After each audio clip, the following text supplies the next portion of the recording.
നമസ്കാരം. എന്ത് പറയുന്ന വിശേഷങ്ങൾ? എല്ലാവർക്കും സുഖാണെന്ന് വിചാരിക്കുന്നു.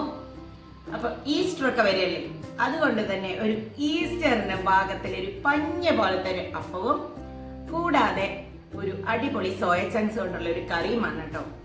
ഇത് കൂടാതെ തന്നെ ഞാൻ വട്ടയപ്പത്തിന്റെ റെസിപ്പി ഇട്ടിട്ടുണ്ടായിരുന്നു.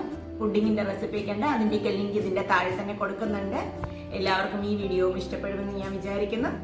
ഇഷ്ടപ്പെട്ടാൽ അറിയിക്കാൻ മറക്കരുത് കേട്ടോ. ഇതാണ് നമ്മുടെ സൈഡൊക്കെ ക്രിസ്പിയും ഉള്ള സോഫ്റ്റ് ആയിട്ടുള്ള അപ്പവും പിന്നെ നമ്മുടെ സോയ ചങ്ക്സ് കറിയും. ഈ കറി ചപ്പാത്തിക്കും കഴിക്കാം കേട്ടോ.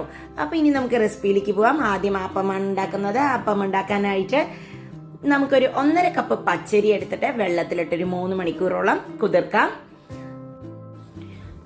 ഇപ്പൊ ഒരു 3 മണിക്കൂർ കഴിഞ്ഞിട്ടുണ്ട് കേട്ടോ. അപ്പൊ ഞാൻ ഇനി എടുക്കുന്ന ഒരു 1/2 കപ്പ് നമ്മുടെ അവിലാണ് എടുക്കുന്നത്. ഏത് കളർ അവിലായാലും കുഴപ്പമില്ല കേട്ടോ. അതിലേക്ക് കുറച്ച് വെള്ളം ഒഴിച്ച് ജസ്റ്റ് ഒന്ന് അതിനെ സോക്ക് ചെയ്യാൻ വെക്കുകയാണ്. ഒരു 5 മിനിറ്റ് വെച്ചാൽ മതി കേട്ടോ. ഇനി നമുക്ക് കുറച്ച് ഈസ്റ്റും കൂടി ഇതിലേക്ക് റെഡിയാക്കണം. അതിനായിട്ട് നമുക്ക് ഒരു 2 ടീസ്പൂണോളം പഞ്ചസാരയാണ് ഇടുന്നത്. അതിലേക്ക് നമുക്കൊരു 3/4 ടീസ്പൂണിന്റെ അടുത്ത് ഞാൻ ഈസ്റ്റ് ഇട്ട് കൊടുത്തിട്ടുണ്ട്. ഇനി ലുക്വാം വാട്ടർ മാത്രമേ ഒഴിക്കാൻ പാടുള്ളൂ. ഭയങ്കര ചൂടുള്ള വെള്ളം ഒഴിക്കരുത് കേട്ടോ.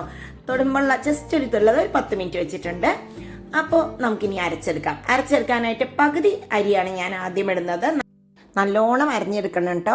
ഇനി അതിലേക്ക് ആവശ്യത്തിന് ഉപ്പും പിന്നെ ഒരു ടീസ്പൂൺ പഞ്ചസാരയും കൂടി ഇട്ട് കൊടുക്കാം നമുക്ക്. ഇനി നമുക്കിതിനെ ഒന്ന് നന്നായി ആവശ്യത്തിന് വെള്ളം ഒഴിച്ചിട്ട് അരച്ചെടുക്കാം. നല്ലോണം വെണ്ണ പോലെ അരയണം കേട്ടോ, തരി ഉണ്ടാവരുത്. ഈ അരച്ചിട്ട് വന്നതിനെ നമുക്ക് ഒരു പാത്രത്തിലേക്ക് മാറ്റാം. എന്നിട്ട് ബാക്കിയുള്ള അരിയും കൂടി നമുക്ക് അരച്ചെടുക്കാം. ബാക്കിയുള്ള അരി കൂടി നമ്മൾ ഈ ബ്ലെൻഡറിലിട്ടിട്ട് അതിൻ്റെ കൂടെ ആ നമ്മൾ സോക്ക് ചെയ്ത് വെച്ചിട്ടുള്ള അവിലും കൂടി ഇട്ട് കൊടുക്കാം കേട്ടോ. അവിലൊക്കെ നന്നായിട്ട് സോക്കായിട്ട് ഒരു 10 മിനിറ്റ് ആകുമ്പോൾ തന്നെ ഇനി അതും കൂടി ഇട്ട് കൊടുത്തിട്ടുണ്ട്. ഏത് അവിൽ വേണമെങ്കിലും ഉപയോഗിക്കാം. അവിലില്ലെങ്കിൽ ഒരു 3 ടേബിൾ സ്പൂണോളം ചോറായാലും മതി. ഇനി അതിലേക്ക് നമുക്ക് 1 കപ്പ് തേങ്ങയാണ് ഇട്ട് കൊടുക്കുന്നത്. ഞാൻ ഇതിൽ തേങ്ങാപ്പാലല്ല ഒഴിക്കുന്നത്, തേങ്ങ തന്നെയാണ് ഇട്ട് കൊടുക്കുന്നത്. ആവശ്യത്തിന് വെള്ളം ഒഴിച്ച് നമുക്കിതിനെ നന്നായി ഒന്ന് അരച്ചെടുത്തിട്ട് വരാം. തരിയൊന്നും ഇല്ലാതെയാണ് അരച്ചെടുത്തിരിക്കുന്നത് കേട്ടോ. ഇപ്പം നമ്മൾ ഇതും കൂടി അരച്ചെടുത്ത് വന്നിട്ടുണ്ട്. ഇതിനെ കൂടി നമുക്ക് മാറ്റാം. ഇനി നമുക്ക് ഇതിലേക്ക് ആ ഈസ്റ്റ് ഒക്കെ ഫെർമെന്റ് ആയി വന്നിട്ടുണ്ട്. അതും കൂടി ഒഴിച്ചു കൊടുക്കാം. അപ്പൊ ഈ അപ്പം എന്നൊക്കെ പറഞ്ഞാൽ ചെറിയൊരു മധുരം കൂടി ഉണ്ടാവുമല്ലോ, അതുകൊണ്ടാണ് ഈസ്റ്റ് പിന്നെ പൊന്താനും കൂടിയാണ് നമ്മൾ പഞ്ചസാര ഇട്ടിരുന്നത്. ഇനി അതിലേക്ക് ഒഴിച്ച് നന്നായി ഒന്ന് മിക്സ് ചെയ്തെടുക്കാം. ഇതിനെ ഒരു 3 മണിക്കൂറാണ് ഞാൻ വെച്ചത്. ഇവിടെ അത്യാവശ്യം ചൂട് നന്നായിട്ട് തുടങ്ങിയത് കൊണ്ട് തന്നെ ഒരു 5 മണിക്ക് വെച്ചപ്പോൾ 8 മണിയാകുമ്പോഴേക്കും എനിക്ക് എടുക്കാനായി. ഉപ്പ് കുറവായതുകൊണ്ട് ഞാൻ കുറച്ച് ഉപ്പിട്ട് കൊടുത്തിട്ടുണ്ട്. ഇത് ഞാൻ ഒരുപാട് കട്ടിയാവുള്ള മാവാവണമെന്നില്ല കേട്ടോ. കുറച്ച് തിന്നാവാം, എന്നാൽ ഒരുപാട് തിക്കുമല്ല ഒരുപാട് തിന്നുമല്ലാതെ മീഡിയം തിക്നെസ്സിൽ. ഇപ്പം ഇതാ 3 മണിക്കൂർ കഴിഞ്ഞപ്പോൾ നമ്മുടേത് റെഡി ആയിട്ടുണ്ട്. അതിനെ ഒന്ന് മിക്സ് ചെയ്യുക. മിക്സ് ചെയ്ത് കഴിഞ്ഞാൽ ഉപ്പോ എന്തെങ്കിലും കുറവുണ്ടെങ്കിൽ നമുക്കതിനെ റെഡിയാക്കാം. ഇനി നമുക്ക് ബാക്കി അപ്പം ഉണ്ടാക്കിയെടുക്കാം. അപ്പം ഉണ്ടാക്കാനായിട്ട് ഇതങ്ങനെ അപ്പച്ചട്ടി വെച്ചിട്ടുണ്ട്. നമുക്കതിലേക്ക് വെച്ച് കൊടുക്കാം. ഇവിടെ അധികം തിക്കായിട്ടുള്ള അധികം തിക്കായിട്ടുള്ളത് വേണ്ട, അതുകൊണ്ട് തന്നെ ഞാൻ കുറച്ച് തിന്നായിട്ടാണ് മാവ് ആക്കിയത്. ഇനി അതിനെ ഒന്ന് അടച്ച് വെക്കാം. ഇതുമാതിരി ഒന്ന് ചുറ്റിച്ചു കൊടുത്തിട്ടുണ്ട്. അപ്പം ഇതാ 2 മിനിറ്റ് കഴിയുമ്പോഴേക്കും തന്നെ നമ്മുടെ സൈഡൊക്കെ ക്രിസ്പിയും ഉള്ളൊക്കെ നല്ല സോഫ്റ്റ് ആയിട്ടുള്ള അപ്പം റെഡി. ഇതുപോലെ നമുക്ക് ബാക്കിയുള്ളതും കൂടി അങ്ങോട്ട് ഉണ്ടാക്കിയെടുക്കാം. നിങ്ങൾക്ക് തിക്നെസ് വേണമെങ്കിൽ കുറച്ചും കൂടി മാവ് തിക്കാക്കിയാൽ മതി കേട്ടോ. അപ്പം ഇതാ റെഡി ആയിട്ടുണ്ട്. നമുക്കിനി ഇതിന് പാകത്തുള്ള ഒരു അടിപൊളി കറിയും കൂടി ആയിട്ട് നോക്കാം. ഇതിനായിട്ട് ഞാനൊരു സോയ ചങ്ക്സ് കൊണ്ടുള്ള ഒരു കറിയാണ് ഉണ്ടാക്കിയിരിക്കുന്നത് കേട്ടോ. നല്ല ടേസ്റ്റ് ഉണ്ടായിരുന്നു ഉണ്ടാക്കി കഴിഞ്ഞപ്പോൾ. നിങ്ങളും ഉണ്ടാക്കി നോക്കൂ. അപ്പം നമുക്ക് ആദ്യം സോയ ചങ്ക്സ് കറി ഉണ്ടാക്കാനായിട്ട് കുറച്ച് സോയ ചങ്ക്സ് ആദ്യം വേവിച്ചെടുക്കണം. അപ്പോൾ ഒരു പാത്രത്തിൽ വെള്ളം വെച്ച് അതൊന്ന് തിളക്കാൻ വെച്ചിട്ടുണ്ട്. അതിലേക്ക് ആവശ്യത്തിന് ഉപ്പും കുറച്ച് മഞ്ഞൾപ്പൊടി ഇട്ട് കൊടുത്തിട്ടുണ്ട്. ഒരു 1/2 ടീസ്പൂൺ മുളക് പൊടിയും കൂടി ഇട്ട് കൊടുത്തിട്ടുണ്ട് കേട്ടോ. ഇനി ഇതിലേക്ക് ഞാൻ 1 കപ്പ് നമ്മുടെ സോയ ചങ്ക്സ് ആണ് ഇട്ട് കൊടുക്കുന്നത്. അതൊന്ന് തിളക്കട്ടെ നന്നായിട്ട്. അതിലേക്ക് ഉപ്പും മുളകും ഒക്കെ ഒന്ന് പിടിക്കാൻ വേണ്ടിയിട്ടാണ് ഉപ്പും മുളകും ഇതിൻ്റെ കൂടെ ഇട്ട് കൊടുത്തത്. അതിനെ ഒന്ന് ഇളക്കി വെക്കാം. എന്നിട്ടൊരു 5 മിനിറ്റ് തിളക്കട്ടെ. ഇപ്പം ഇത് കണ്ടോ, ആ സോയ ചങ്ക്സിന്റെ സൈസൊക്കെ ഡബിളായി. ഇത് നന്നായി വെന്ത് വന്നിട്ടുണ്ട്. കണ്ടോ, ഇത് നന്നായി വെന്തിട്ടുണ്ട്. ഇനി ഇതിനെ നമുക്ക് സ്ട്രെയിൻ ചെയ്ത് പിഴിഞ്ഞെടുക്കണം. നന്നായിട്ട് ചൂട് നാറിയിട്ട് ചെയ്താൽ മതി കേട്ടോ. ഇനി നമ്മൾ കറി ഉണ്ടാക്കാനായിട്ട് ഒരു ചട്ടിയാണ് ഇന്ന് ഉപയോഗിക്കുന്നത്. അതിലേക്ക് കുറച്ചൊരു 2 ടേബിൾ സ്പൂണോളം വെളിച്ചെണ്ണയാണ് ഉപയോഗിക്കുന്നത് കേട്ടോ. അപ്പം വെളിച്ചെണ്ണയിലൊക്കെ ഉണ്ടാക്കുമ്പോൾ തന്നെ അതിൻ്റെ ഒരു ഫ്ലേവർ പ്രത്യേകിച്ച് കൂടും. ഇനി അതിലേക്ക് ഒരു 2 ടീസ്പൂണോളം നമ്മുടെ ഗാർലിക്കാണ് ഇട്ട് കൊടുക്കുന്നത്. ചെറുതായി എരിഞ്ഞ് വെളുത്തുള്ളി, 2 ടീസ്പൂണോളം ജിഞ്ചർ, ഇഞ്ചി ഇട്ട് കൊടുത്തിട്ടുണ്ട്. ഇനി അത് നന്നായി ഒന്ന് ഇളക്കി മിക്സ് ചെയ്ത് ഒന്ന് സോട്ട് ചെയ്തെടുക്കാം നമുക്ക്.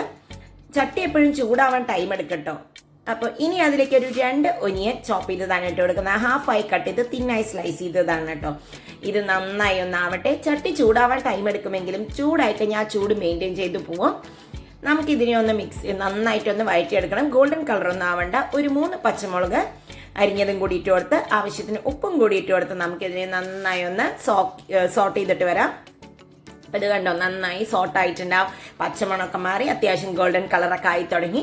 ഇനി ഇതിലേക്ക് നമുക്ക് ഒരു വലിയ ടൊമാറ്റോ ആണ് ഞാൻ ചെറുതായി ചോപ്പ് ചെയ്തതാണ് ഇട്ട് കൊടുത്തിരിക്കുന്നത്. ടൊമാറ്റോ ഒരുപാട് പുളി വേണ്ട അതിലേക്ക്. ഇത് കുറച്ച് കറിവേപ്പിൻ്റെ ഇലയും കൂടിയിട്ട് നമുക്കിതിനെ നന്നായി ഒന്ന് മിക്സ് ചെയ്യാം. ടൊമാറ്റോ ശരിക്കും സോഫ്റ്റ് ആവണം കേട്ടോ, ഇതിൽ വെന്ത് കിട്ടണം അത്. അപ്പോൾ അതിനായിട്ട് ഞാനൊരു 5 മിനിറ്റ് ഇത് അടച്ച് വെക്കുന്നുണ്ട് ലോ ഫ്ലെയിമിൽ. ഒരു 5 മിനിറ്റ് കഴിഞ്ഞ് ഞാൻ എന്താ തുറന്ന് നോക്കുമ്പോൾ ടൊമാറ്റോ ഒക്കെ നന്നായി സോഫ്റ്റ് ആയിട്ടുണ്ട്. നിങ്ങൾ അടച്ച് വെച്ച് കഴിഞ്ഞാൽ അടിയിൽ കഴിയാതിരിക്കാൻ ഇടയ്ക്കൊന്ന് തുറന്നൊക്കെ ഇളക്കി കൊടുക്കുന്നത് നല്ലതാണ് കേട്ടോ. ഇനി അതിലേക്ക് ഒരു 1/4 ടീസ്പൂണോളം മഞ്ഞൾപ്പൊടി, 1/2 ടീസ്പൂണോളം മുളക് പൊടി, 1/2 ടീസ്പൂണോളം കാശ്മീരി ചില്ലി പൗഡർ,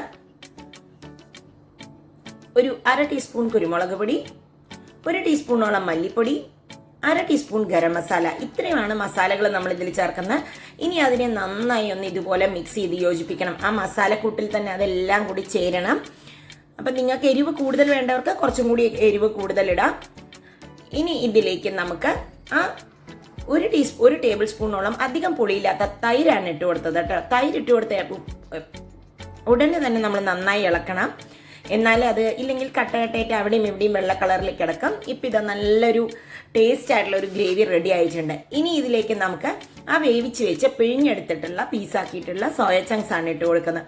അതിനെ നമുക്ക് ഇതിൻ്റെ കൂടെ ഒന്ന് യോജിപ്പിച്ച് എടുക്കാം. ഇങ്ങനെ വേണമെങ്കിൽ നിങ്ങൾക്ക് ഡ്രൈ ആക്കിയിട്ട് എടുത്തിട്ട് കറിയായിട്ട് കഴിക്കാം കേട്ടോ. ഇത് ഞാൻ കുറച്ചും കൂടി ആപ്പത്തിന് കഴിക്കുന്ന കറി ആയതുകൊണ്ട് തന്നെ കുറച്ചും കൂടി വെള്ളമാക്കുന്നുണ്ട്. അപ്പോൾ ഇതൊരു 5 മിനിറ്റ് ഇങ്ങനെ ഒന്ന് കുക്കാവട്ടെ. ഇതിലേക്ക് ഒന്ന് പിടിച്ച് അതിലേക്ക് ഒരു ഫ്ലേവറൊക്കെ വരട്ടെ. ആ സമയം കൊണ്ട് നമുക്ക് കുറച്ച് തേങ്ങാപ്പാൽ മിക്സ് ചെയ്തിട്ട് വരാം. അപ്പോൾ ഒരു 1/2 കപ്പ് തേങ്ങാപ്പാലാണ് ഒഴിച്ചു കൊടുത്തിരിക്കുന്നത്.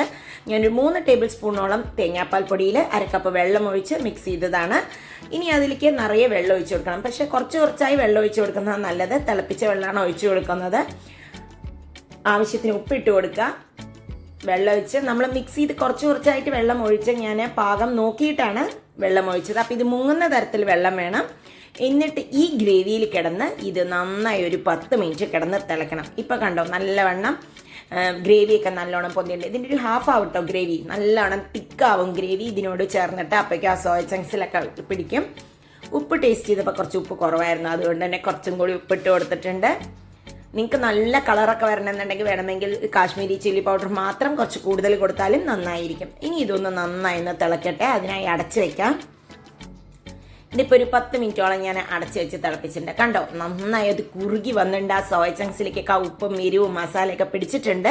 അതിലേക്ക് കുറച്ച് വെളിച്ചെണ്ണയും പിന്നെ കുറച്ച് നമ്മുടെ കരിവേപ്പിൻ്റെ ഇലയും കൂടി ഇട്ട് കൊടുത്ത് ഞാൻ ഓഫ് ചെയ്യണം കേട്ടോ. ചട്ടിയുടെ പ്രത്യേകത എന്താണെന്ന് പറഞ്ഞാൽ നമ്മൾ ഓഫ് ചെയ്താൽ അതിങ്ങനെ തിളച്ചുകൊണ്ടിരിക്കും. കണ്ടോ, ആ ഗ്രേവി ശരിക്കും കുറുകി നല്ലൊരു ഫ്ലേവർ വരുന്നുണ്ട്. ഇത് വാങ്ങി സർവിങ് ബൗളിലേക്ക് വയ്ക്കാം. അപ്പോൾ ഇങ്ങനത്തെ സോയ ചങ്ക്സ് കറി എല്ലാവർക്കും ഇഷ്ടപ്പെട്ടിട്ടുണ്ടാകുമെന്ന് വിചാരിക്കുന്നു. നോൺ വെജ് കറിയുടെ ടേസ്റ്റിലൊരു വെജ് കറിയാണ്. അപ്പോൾ എല്ലാവരും ഒന്ന് ട്രൈ ചെയ്ത് നോക്കൂ. ഇത് അപ്പത്തിന് മാത്രമല്ല കേട്ടോ, നമ്മുടെ നെയ്ച്ചോറിൻ്റെ കൂടെ വേണമെങ്കിലും കഴിക്കാം. അതല്ല ചപ്പാത്തിയുടെ കൂടെയോ പൂരിയുടെ കൂടെയോ എന്തിൻ്റെ കൂടെ വേണമെങ്കിലും കഴിക്കാൻ പറ്റിയൊരു അടിപൊളി കറി തന്നെയാണ് നമ്മുടെ സോയ ചങ്ക്സ് കറി. പിന്നെ എൻ്റെ റെസിപ്പീസ് എല്ലാവർക്കും ഇഷ്ടപ്പെടുന്നു എന്ന് ഞാൻ വിചാരിക്കുന്നു. ഇഷ്ടപ്പെട്ടിട്ടുണ്ടെങ്കിൽ ഷെയർ ചെയ്യാൻ മറക്കരുത് കേട്ടോ. വീണ്ടും അടുത്ത വീഡിയോയിൽ കാണാം. ബൈ.